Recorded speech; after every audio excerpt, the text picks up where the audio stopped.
अंतःपुर का खुला वज्रपट, मृदु हृदय से फूटा गान, मातृभूमि की स्वतंत्रता पर झूमा छतरानी का प्राण। यह कविता जो है 18 जून 1576 जो मेरे द्वारा लिखी गई है हल्दी घाटी के ऊपर, हल्दी घाटी युद्ध के ऊपर, उसी कविता का एक अंश है, जिसमें हमने प्रयास किया है कि युद्ध के पूर्व जब सैनिक अपने घरों से निकलते थे, अपने महल से राजा निकलते थे, अन्य जगहों से जो है अपने अपने घरों के से निकलते थे, तो स्त्रियों से विदा लेकर जाते थे।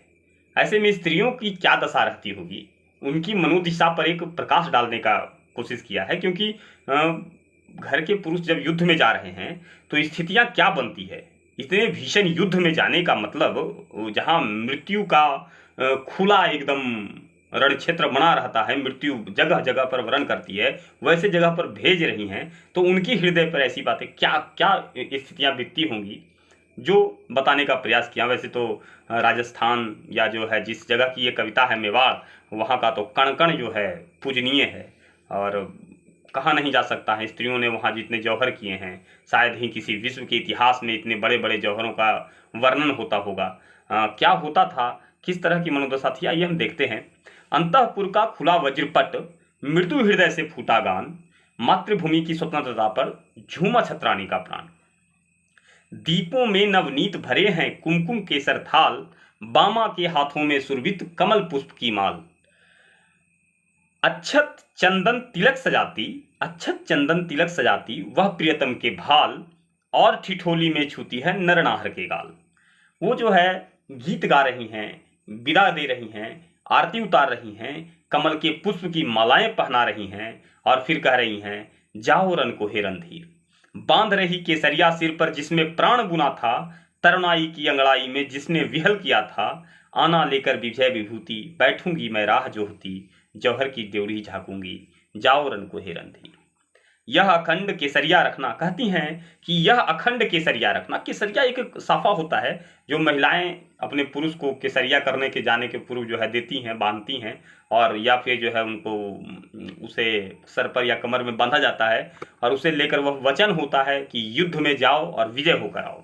यह अखंड केसरिया रखना, हृदय हृदय आशीष, आंचल में रख लूंगी तेरा बिन कबंध का शीश। हमने ऐसी गीतें गाती हैं कि वो सीधे सीधे कह रही हैं अपने शब्दों में कि तुम केसरिया का लाज रख के आना, भले तुम्हारा कटा हुआ शीश आएगा तो मैं खुशी खुशी उसे आप अपने आंचल में स्थान दे दूंगी, पर केसरिया की लाज जरूर रखना।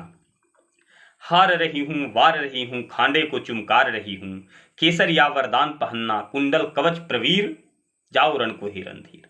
अंग अंग दे देना उनको, पर जय का विश्वास न देना। कहती हैं कि अंग अंग कट जाए, तिल तिल कर कट जाना, पर विजय का आशीर्वाद उनको न देना।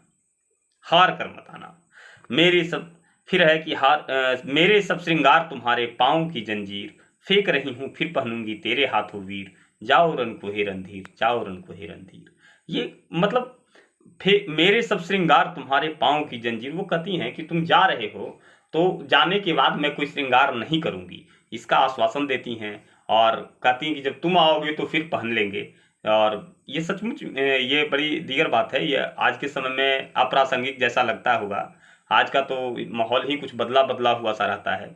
उस समय यही होता था कि युद्ध पर जब पति चले जाते थे, या भाई चले जाते थे, या घर के पुरुष चले जाते थे, उसके बाद घर की स्त्रियां श्रृंगार साज सामान नहीं करती थीं, और युद्ध से विजय आने के पश्चात ही वो जो है ऐसा सब श्रृंगार आदि करती थी। और स्त्रियों की एक मनोदशा रहती थी। राजस्थान के बारे में, या फिर जिस जगह के बारे में ये कविता है मेवाड़, उसके एक कण का भी, एक कण का हजारवां हिस्सा भी यदि मिल जाता है, उसको जो आत्मसात कर ले, कहा जाता है कि उसका पूरा जीवन तर जाएगा। उतनी वीरता, उतना वैभव, स्वतंत्रता के प्रति इतने अनुरागी होना, और इतना प्रेम स्वतंत्रता के प्रति कि उसको उसकी कोई सीमा नहीं है। ये कविता जो है और भी बड़ी है, और अगले वीडियो में हम चाहेंगे, ज़्यादा समय नहीं लेंगे। तो साथियों, यदि कविता अच्छी लगी हो तो सहयोग करें, समर्थन दें, ताकि हम जो है जल्द, बहुत जल्द स्थिति में इस कविता को पुस्तक के रूप में ला सकें।